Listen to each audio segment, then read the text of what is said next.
August 2022.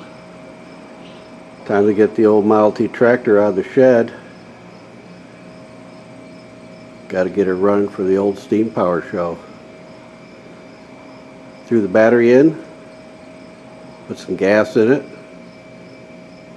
put some water in it, and I'm going to see if she'll fire up.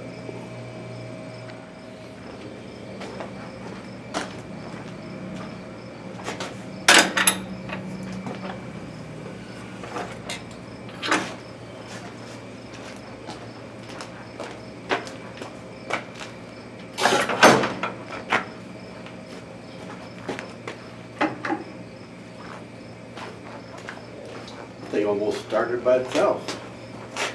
Now let's try it. Ooh, she wants to.